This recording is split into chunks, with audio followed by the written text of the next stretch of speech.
Hey there, wonderful viewers. It's Dr. Kaushiki Dwivedee here, and I know many of you have been curious about the complex journey of managing PCOS. Today, I'm sharing some common mistakes we often make and how to avoid them. So grab a snack, of course a healthy one, get comfy, and let's get into it. Number one mistake is falling for the fat diets. Fat diets are so common and you are probably seen it everywhere. The promises of gluten-free, keto or dairy-free diets claiming that they are the miracle cure of PCOS. But here's the truth. Not every diet is one size fits all.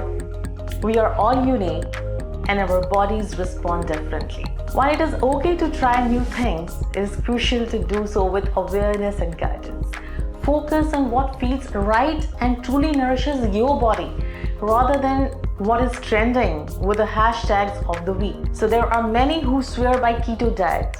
While I tried it, and within a week of eating the keto diet, I was the crankiest person in this whole wide world. It did not suit for me. So I had to change it, and so should you try and see what works best for you. Number two is obsessing over the scale. I get it. Weight can be a big concern, especially with PCOS. And losing weight, of course, helps in correcting the signs and symptoms of PCOS. Losing just 5% of weight can do wonders for your symptoms. But there is so much more to wellness than just shedding of the pounds. Think about your internal health. Are you eating foods rich in antioxidants?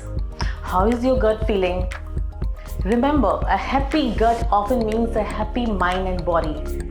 Moreover, foods that support cardiovascular health should be on your radar.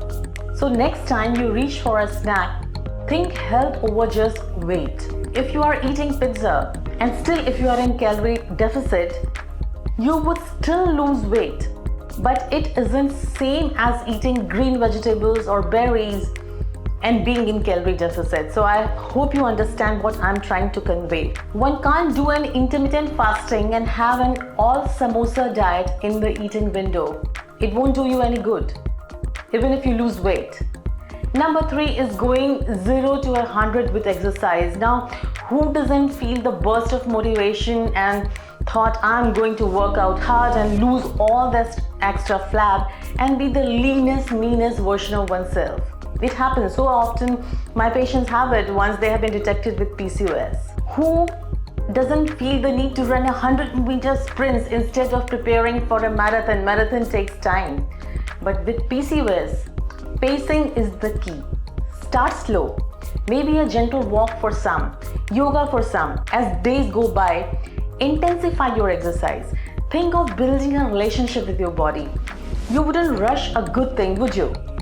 So same with the exercise, so that you can have a sustainable lifestyle. Getting swayed by every supplement paid promotional social media video isn't good. Raise your hand if you have seen your favorite influencers promoting supplements like evening primrose oil or myo-inositol or chromium or vitamin D. They might seem enticing, but it is important to remember they don't have the answers to all the PCOS issues. Some might help, sure, but without proper guidance, they can also throw things off balance.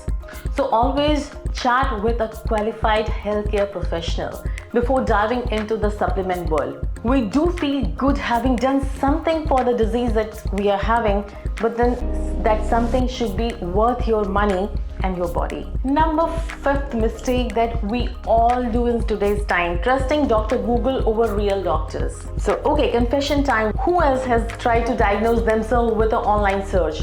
I know I have. But the internet, while a treasure trove of information, can sometimes lead us down rabbit holes of misinformation, especially platforms like Reddit, where everyone has an opinion. I'm not saying everyone has a wrong opinion, but there can be. So remember, just the experts, the one who have studied for years to guide us, are right. Number six, keeping emotions bottled up. PCOS is not just physical, it is emotional too. The inflammation, the physical changes like acne, facial hair, hair loss, weight gain, they all can take a toll on our mental health. Feeling of depression or anxiety are natural. and you are not alone. It's okay to seek help, to talk to someone you trust, or consult a professional like a psychologist or a psychiatrist. Sharing might just be the first step to healing. Join a PCOS support group if that helps. Talk to your mom, your doctor, your gynecologist, or your best friend.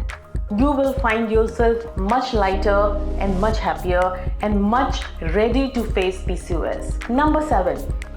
Shying away from medication. I know the appeal of all natural route. The keen desire to go Sattvic, Ayurvedic and naturopathic. No harm in that. It's all very good. But sometimes our bodies need a little extra help, and that's okay. If lifestyle changes aren't cutting it, medication might be the bridge to better health. It's not a defeat. It shouldn't be taken it that way. It's just another tool in your arsenal. So there we have the 7 common pitfalls of managing PCOS and how to sidestep them. Remember, every step, every choice is a part of the journey. Let's walk it informed and with grace. If you found this video helpful, give it some love, share it around, and hit that subscribe button. Until we meet next time, take care and stay fabulous.